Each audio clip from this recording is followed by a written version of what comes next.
they do too much. Because if you're telling me you can't restrain yourself from kissing somebody you just met 5 minutes ago, you might be the problem. But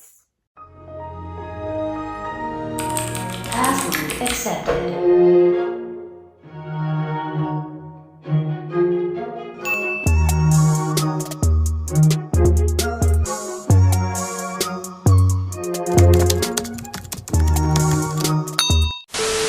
hey guys, it's your girl Cameron and I'm back at it again with another video. And today I'm here with a review of Too Hot to Handle season 4 that just dropped on Netflix. So considering that I've watched every season of Too Hot to Handle this far, I thought it would be fair and a great time to talk about the overall concept of the series, how I feel about it. Does it have longevity? And also the problem that I think some of these new reality Netflix shows have. So we'll have a bigger conversation on top of that, but I'm also just going to break down the season, my thoughts on the people. We're going to give the whole rundown. So grab your drink. I got mine. I got my smoothie. Grab your popcorn, your chips, your snacks to get comfortable because we're going to do a deep dive into Too Hot to Handle season 4. Like, comment down below. Please hit that subscribe button if you want to see more content like this. I do music reviews, social commentary, as well as TV show reviews. I just like to talk. Thanks so much for watching. And without further ado, let's just get straight into the video. Okay, first and foremost, I'm just gonna break down the premise of the show very quickly. So you have singles come on an island and all from across the world, and they're all tricked into thinking that they're doing one show. And lo and behold, surprise, surprise, they are on Too Hot to Handle. Now, on the island, they are not allowed to have any form of physical contact as far as sexually. So heavy petting, kissing, sex, of course, making out, all of those things are forbidden on this island. And if you do any of these things, there's fines for committing any of these crimes per se in the house, which made for a very interesting show, especially season 1. You're like, okay, we haven't had anything like this before. For instance, a kiss is $3,000. Sex is like $20,000. And Lana, who's the narrator, is the host of the show. She is all seeing, she knows everything, and she's also allowed to twist and bend the rules as they go. One thing about this show is there's not like a set, clear way to determine who's gonna win. I remember season 1, I was assuming that they were all just gonna split the damn money. But point is, a lot of freeness in this show, so it's very flexible, it keeps you on your toes. They don't stick to the same formula every season, which is interesting. I gave the premise. We will talk about more towards the end of the video, my thoughts on just the concept of the show. But first, I want to get into all of the people who were in this season's cast. I have to make a note. I do think that this is the best cast that they've selected yet. In my opinion, attractiveness-wise, I think it's the best cast. And I think the storylines were much more interesting and some of the connections. So let's go over the guys. So we have Seb. He's 24 years old from Glasgow, UK. He's a race driver. Side note, he reminds me of Cam from, I believe, season 2. Kind of the same build, same type of hair. I noticed that Too Hot to Handle tends to pick a type and replicate it each season, where he was ugly apparently as a kid and now he's hot and the show's corny, by the way. You just have a bunch of like very arrogant, self-obsessed people on here. And as we go through these, I want you guys to make note. I was not aware of these people's ages. Comment down below, but did they say the ages in the show? Because I'm currently looking at an article and I'm actually quite surprised that most of these people are my age or younger than me. I kind of assumed everybody was like 25, 26. But as we go, you guys will see. I'm 23. I know I look young, but I'm 23. So I was very shocked. Next, we have Nigel. He's 29. I believe he's the oldest on the show, from New Jersey. And he's an entrepreneur and model. Everybody's a model these days. Walks in, feeling himself. All of the girls, I kid you not, when this man walked in, they gasped. He shut the whole place down. And I would say objectively, he was probably one of the most attractive guys on this season. But his energy off rip reeked of conceited, cocky, I can get any girl I want. So personally for me, I was kind of turned off by that. Definitely one of the biggest players in the house to start off. Next, we have Nick. He's 28 and he is from Michigan. Shout out. I am from Michigan. I live in Michigan. So I was kind of excited to see somebody from my state on the show. He's an artist, a model.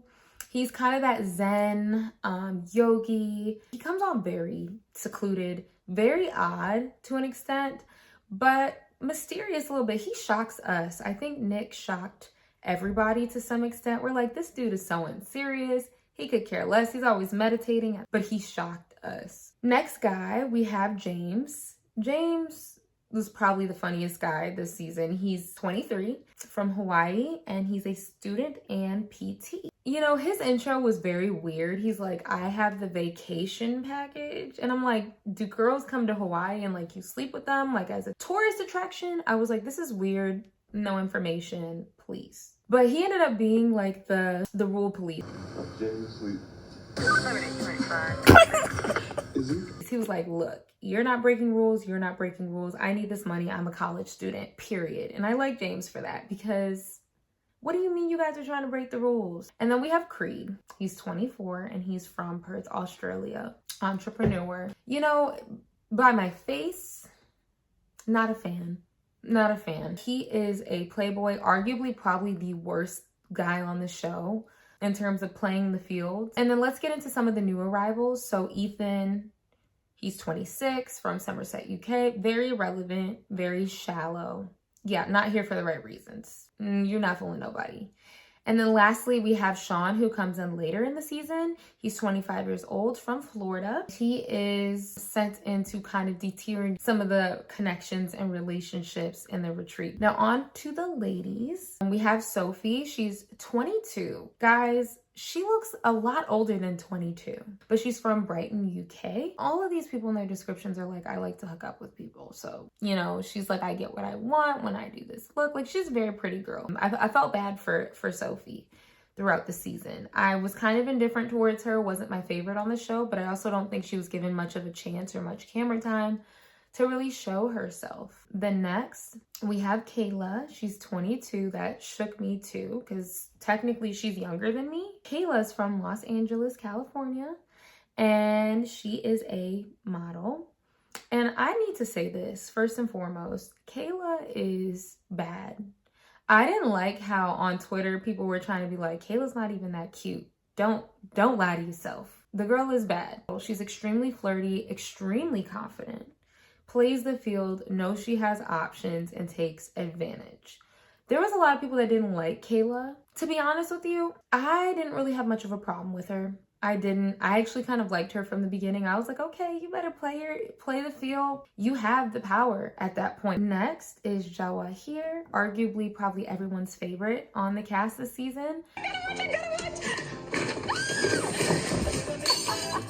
She's only 22. She looks like a model. She's stunning. She's gorgeous. Definitely slept on, I would say, in the beginning half of the season. I think a lot of people liked her because she presented a lot of depth, kind of talking about her adoption story. And there was more of a deeper reason that she was able to identify why she has a harder time making connections versus other people who are just, it was a point of connection for a lot of viewers to resonate with her and root for her. Then next we have Dominique. She's 23. She's a student, a computer science student. So my girl is smart. And Dominique had a great personality. Side note, I really wish that she found love or was booed up on the show more. I feel like she was slept on. The guy's kind of overlooking her. And I wish she got more camera time. Then we have Britton. She's from Hawaii. She's 22. She reminds me of like a Sims character. Like, you know, when people get all of the mods and like, you know, the perfect lips and the perfect eyes and the perfect face. She reminds me of like a perfect IMVU character or a perfect Sims character. Everything about her was just like proportionate and perfect. She's definitely a little thirsty to break the rules with James, which kind of got on my nerves a little bit, but we will talk about Britton more. Then we have Flavia. She's from Peru. She's 25 years old. She comes in later to snatch up Seb, but ends up snatching someone else up. Flavia was not my favorite person. Not my favorite. And then lastly, we have Imogen. She's 24 from Sydney, Australia. And she comes in at the tail end of the season and has a little situation fling with Creed. So now that we have all of the cast members out the way, which probably wasted a lot of time, but we are going to get into the show.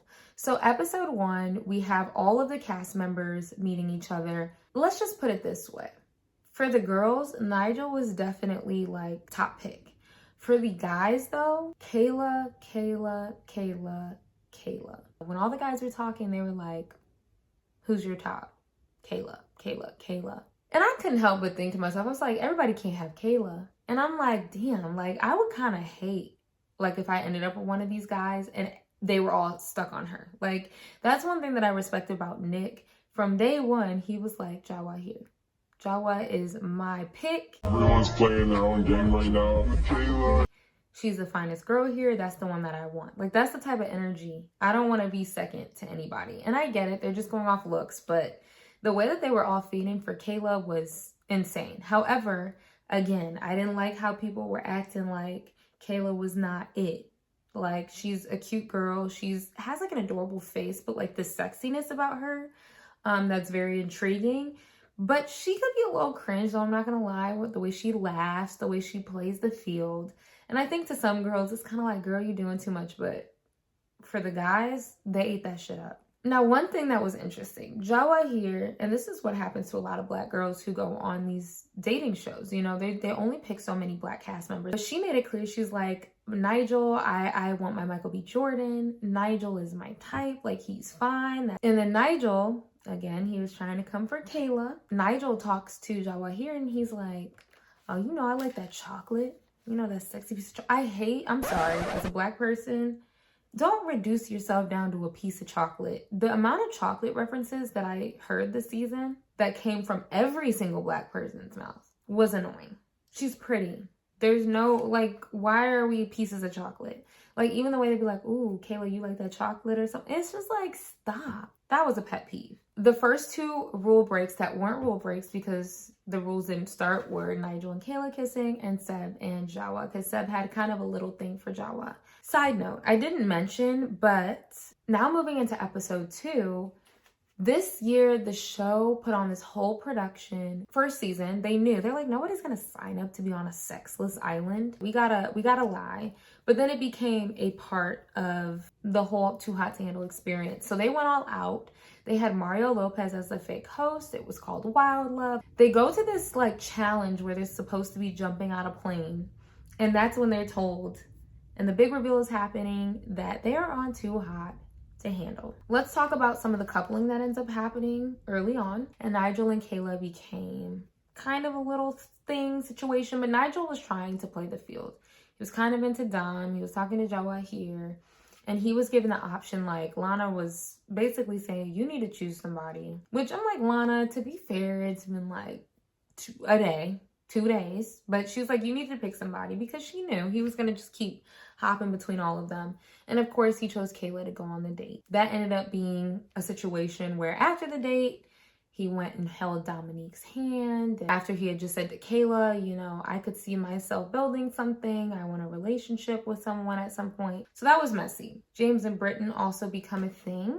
That was an interesting pair. I didn't see that coming. And James hates rule breaks. So obviously, like, Britton was fiending. She was thirsty to break a damn rule. I'm like, you gonna be mad at this man for trying to keep y'all's money? Okay. And by the way, they have $200,000 this season. Let's talk about Jawa, because Jawa's had a journey. She really wanted Nigel. And so when he didn't pick her for the date, you know, she's sitting there trying to look in their date and be like, what are Kayla and Nigel doing? Like, mad, because she's like, that's my man. That's who I want to be my man. And surprise, surprise, Nick swoops in. He starts singing her a song, which I thought was a little cringe, but okay. And to be honest, I'm like, I don't know what type of voodoo, magic, freaking manifestation he does. But after she talked to him, she was like, Nigel who? Nigel what? Nigel where? I said, yes, thank you. Because I was like, Nigel, unfortunately, is not checking for my girl like that. And Nick was giving her the energy, the eye contact. I low-key feel like Nick was dropping gems throughout this season. Like, men, listen up, pay attention. Nick was dropping gems for sure. So at this point, Nigel and Kayla have a split, but she ends up starting to connect with Seb. Now, I'm not gonna lie to y'all, at this point, everything starts becoming a little muddy because I didn't take notes until episode 5 again. I just kind of want to put into perspective that Jawa and Nick's relationship is somewhat starting to blossom. Like, they're sharing a bed. James and Britton are sharing a bed. Nigel and Dom are sharing a bed. Interesting, but it kind of bothered me that we didn't get any progression towards that. I think after that situation, Dom just kind of smooth sailed through the house, and Nigel did too. Like, no connections were really made. And Creed and Sophie have a thing together. And I could kind of tell, I felt like Creed wasn't fully feeling it for real. Like he just wanted kind of somebody in the house to mess with, whatever. As we lead into episode 5, that all blows up into flames. So let's kind of pick up with episode 5. This is when Flavia comes in, the Peruvian girl. By the way, she has hella followers. Like, what does she do? She comes in and she chooses Seb to go on a date. And Ethan comes in and chooses Sophie to go on a date. So of course they just miraculously picked the two people who are already in relationships. But a little rule twist is that the dates can have a free pass. So, you know, Seb and Sophie would be put to the test to see if they would kiss them, if they would slip up. Which I don't think it's that hard to, like, not kiss a stranger. I think some of these people are a little sex obsessed. They do too much. Because if you're telling me you can't restrain yourself from kissing somebody you just met 5 minutes ago, you might be the problem. But the way Flavia came in turned me off, by the way. She came in talking about Latinas are really sexual, like, we're spicy, like the basic Latina trope. It's exhausting. You're not better than anybody because of X, Y, and Z. And there's also a lot of Latinas who are like, we are tired of that damn stereotype. So the fact that she came in with that, I already didn't really like her for real. And I was like, Kayla's better. No competition. She was like, I want Seb. I'm gonna take him. I don't give a. Surprisingly, Seb did turn down the kiss. Ethan and Sophie were boring. Like, she said, Sophie was like, that's usually my type that I would go for, not Creed. But she was still loyal to Creed, which was her mistake. Not that Ethan was a better choice, but Kayla, by the way, was shaking in her boots. She was sweating. She was like, Seb's on a date with another girl. If he comes in here holding her hand. And I almost feel like the producers tell them to walk in holding hands to create, like, suspense. Because that is so stupid to do that. And mind you, at this point, Kayla and Seb were getting pretty serious. They were rule breaking so damn much to the point where the house was, like, hating them. And I believe that they had to spend the night in a suite to try to gain everybody's trust back. And they did that. But they were so careless at a point, and it almost baffles me, like, the ending and the finale on how they even... We'll get there. Let me not get ahead of myself. Kayla's basically like, that's my man. You can't touch him. She was sick, crying, damn near throwing up, because she was like, if he walks in here holding her hand, I'm going to break down. I can't do this. Long story short, Kayla and Seb had sex. God, I hope my parents don't watch this. You know, when I thought they went in the shower, I thought maybe they did other stuff. That was a complete disregard. By this point, all of the fines were double. So if sex was $20,000, it's now $40,000, by the way. And she did that right before Flavia, or after Flavia came in. And it made me feel like, did she just, like, do that to kind of mark her territory? It's time for me to show that Seb and Kayla are locked in. I think this makes it very clear that I'm Seb's girl. Because I thought that was messy. Like, now you just willy-nilly with the money because you're trying to prove that he's yours. And I really hope that I read that wrong. Let me know if you felt that way too. But I didn't like, first off, how they did that. Like, think about the group. But two, how it was kind of brushed off. Like, nobody really gave them much hell for it, for real. Lana didn't give them enough hell, for real, to me. They should have been on the verge. They broke the biggest rule. All because some girl came in and Kayla wanted to prove that Seb is mine. Then, the Peruvian girl, right? Flavia. She realizes that Kayla and Seb, she's not going to be able to break them up. And she literally says to Kayla, well, I'll do the girl code thing. But then you know what she does? She's like, I want to be with Creed. Which is like, why? He's not that cute. I don't understand why all the girls liked him so much. And then guess what she does? She snatches him right from under Sophie. So what happened to the girl code, Flavia? You couldn't have a conversation with Sophie. You couldn't do nothing.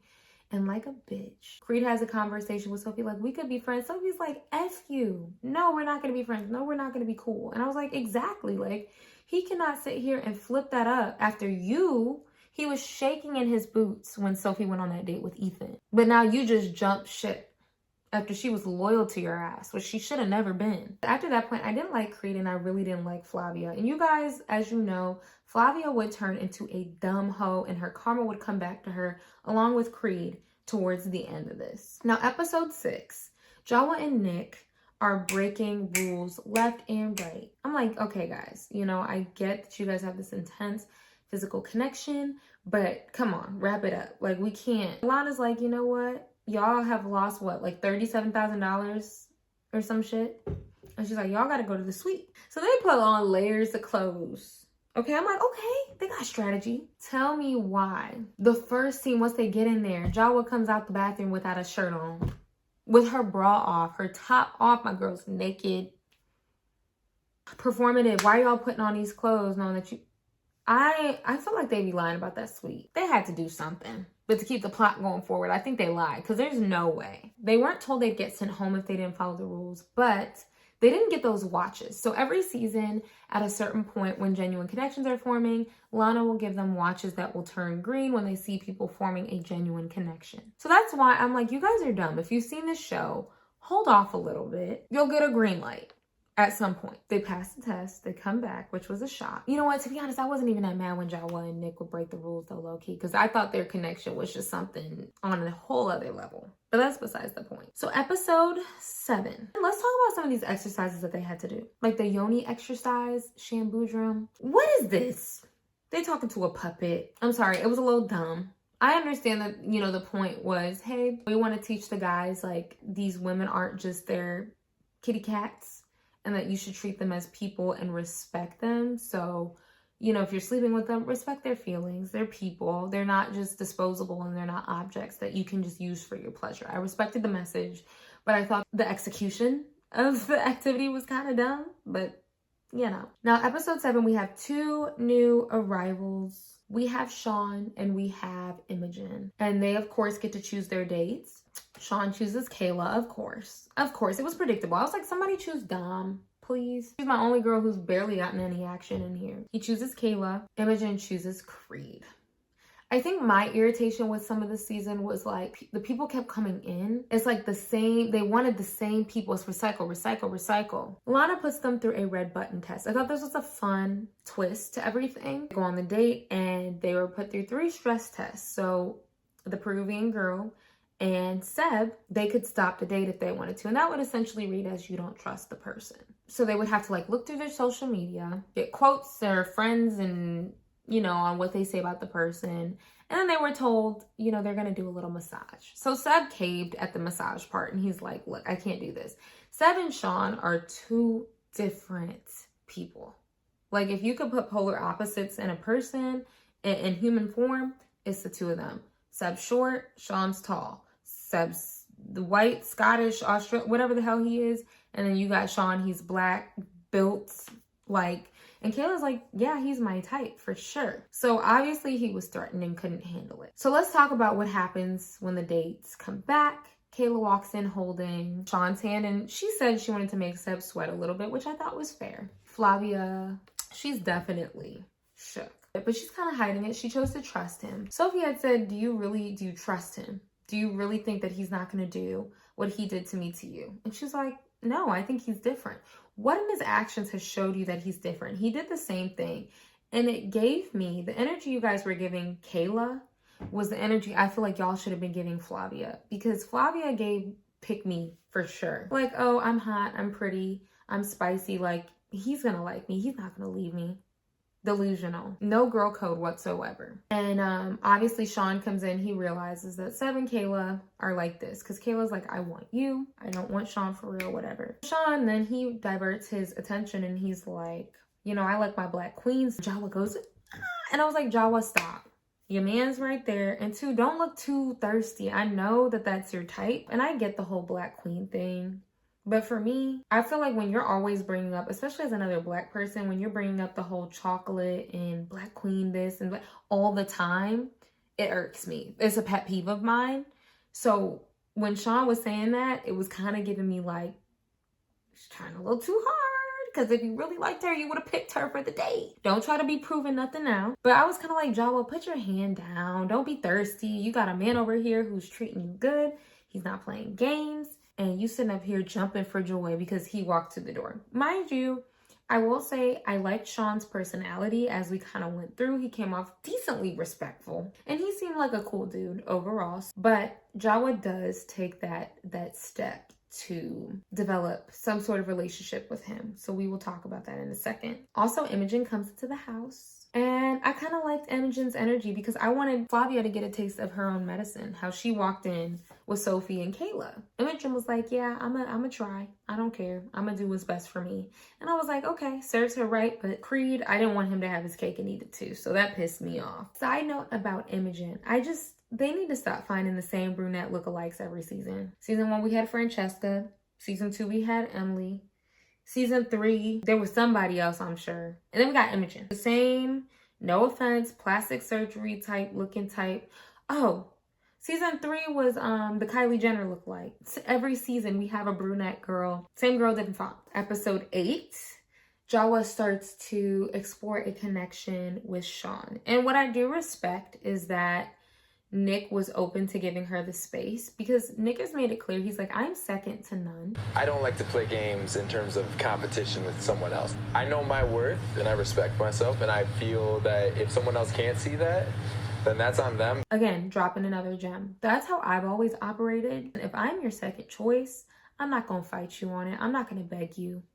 Never been a beggar because I know my value. I know what I'm worth, and I'm not about to sit around here and try to convince you. But he gave her the space because you could tell he really loves her. Like, he's like, you know what? I want you to get that all out and figure out what you want, but I hope it's me. And one thing that kind of irritated me was that Jawa was sitting at the pool and she was talking to Sean, and Sean started lotioning her legs. And of course, Nick went out to try to talk to her and saw that.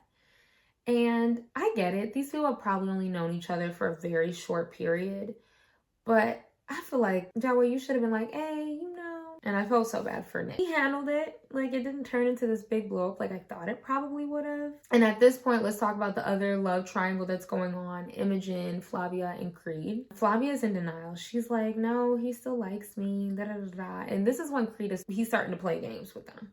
He'll go to Imogen and be like, yeah, I really like you. I want to see where this is going to go. And then he goes to Flavia and tells her, I don't like her like that. Like, it's you, bruh.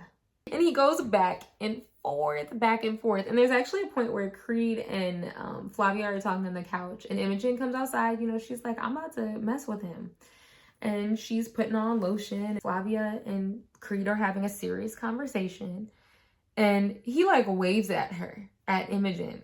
And Flavia turns around. She's like, what the? I was like, Creed, you are so weak, bro. Like, stop playing with these girls and give them what's up. And it's funny because, again, Flavia just doesn't want to believe that he is playing her at all. And then this episode, they did the womb exercise. Interesting enough. I wonder what people thought about this exercise. But the facilitator was basically saying that men's like DNA can stay within you for up to 50 years, like your sexual partners.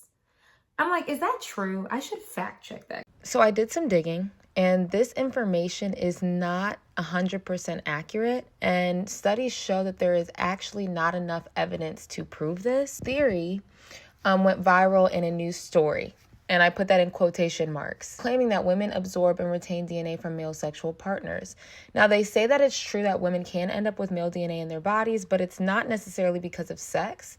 Instead, studies show that women more commonly pick up male DNA from pregnancy with a boy. There are studies being done to potentially prove what this lady is saying. So no, this is not really true. And then she also said your womb is a center for emotion, and that when you have these sexual partners, you're sharing a lot of those emotions, you're connecting. She was describing kind of that soul tie thing that a lot of people believe and kind of talk about when they're saying you shouldn't have many sexual partners or you should be very careful about who you let in your space.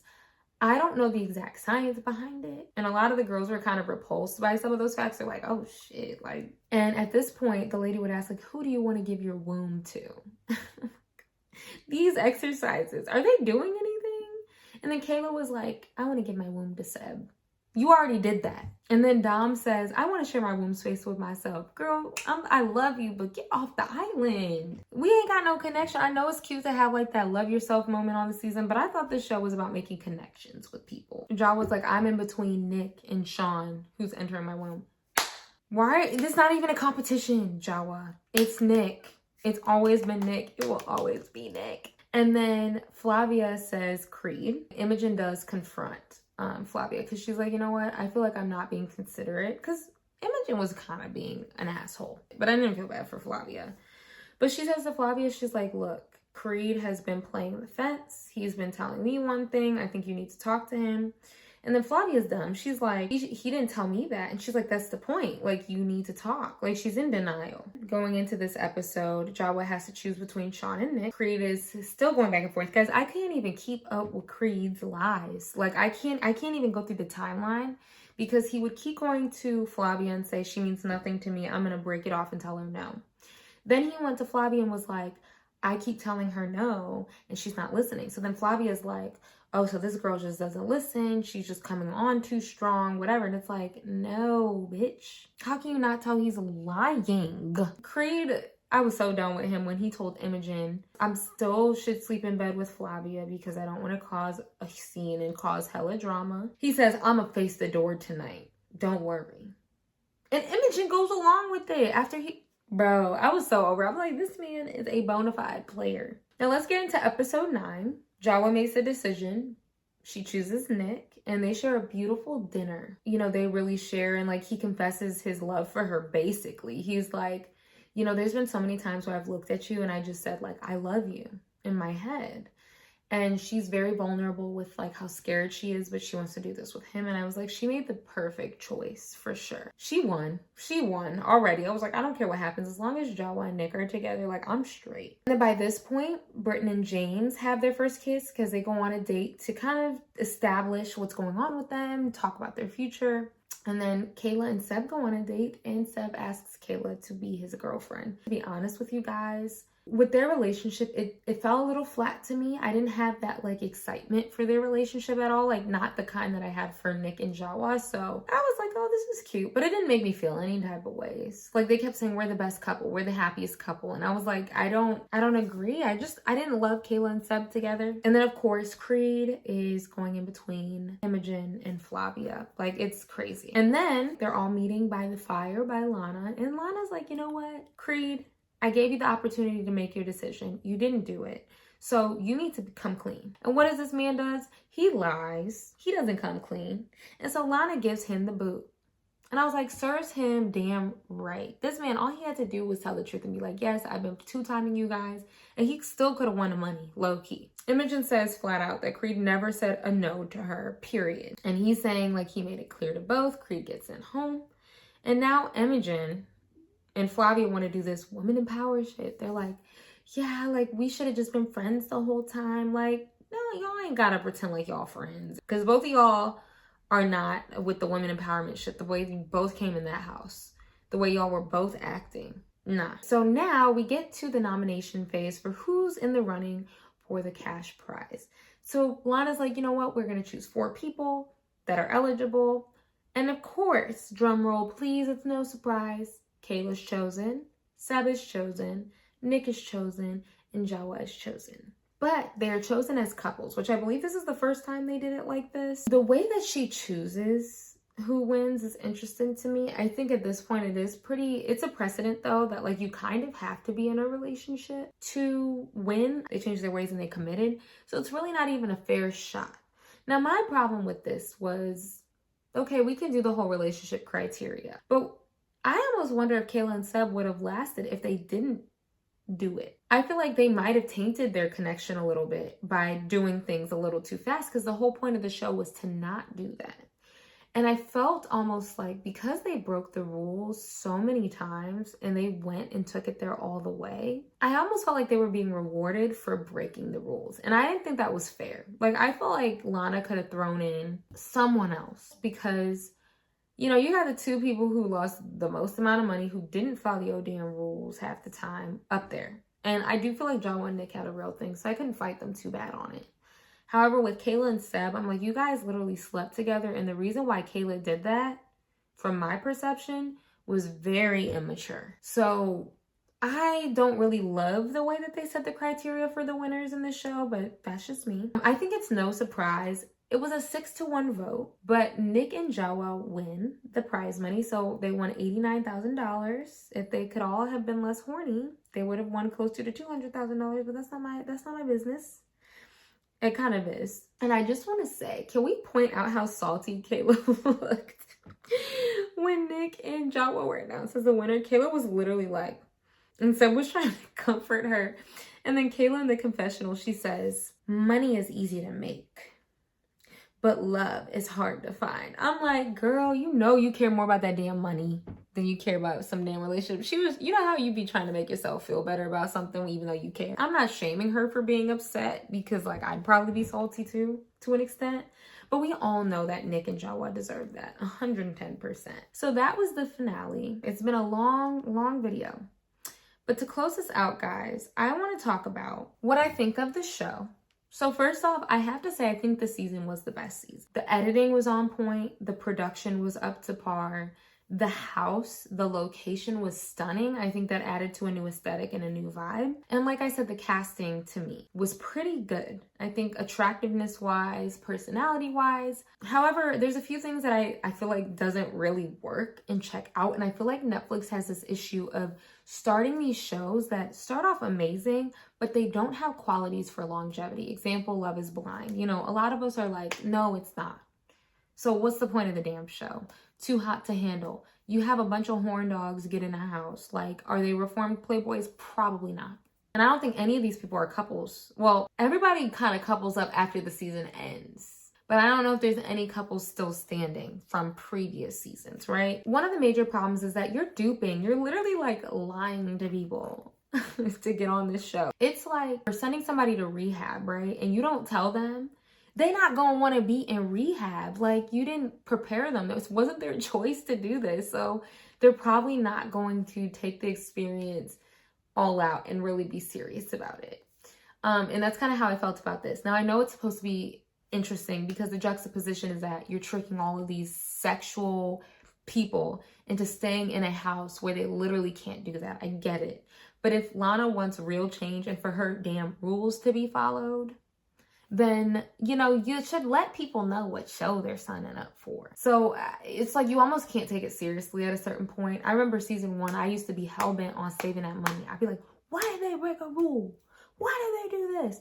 And this season, I was like, I don't care. And then once you know how they pick the winner, you can break rules all you want. You could still win the money. The rules are meant to be broken because people who break the rules literally get rewarded for it in the end. And people who didn't, like James, he was the rule police and he ain't get shit for it. He didn't even get a little consolation prize. He got nothing. And he was trying to uphold your rules. He was doing the work for you, Lana. It kind of lacks a clear objective for the show, if that makes sense. Lana, do you want us to follow the rules? Do you not want us to follow the rules? Or can we break the rules at the expense that we're forming a genuine connection? Let's talk about it. Lana, you want people to make deep connections. Girl, you picking people from all around the world. These people finna have to end up on 90 Day Fiancé trying to get a fiancé visa, a spousal visa, because they got to travel around the damn world. Like, you saw these couples genuinely trying to figure out the logistics. Like, I live in another country. It's going to be expensive to see each other. It's going to be very easy for these people to fall back in their ways. It's hard to make a relationship work when somebody's around the world. Let's not even talk about around the world, but different time zones. So guys, my video camera stalled out and I literally had a mental breakdown because I thought I lost all of the video. But those are my thoughts on Too Hot to Handle Season 4. I hope you enjoyed this video. And comment down below, what did you think of my opinions? And what were your overall thoughts on the season? Thank you guys so much for watching. Hit that subscribe button down below. And I will see you guys in my next video. Bye.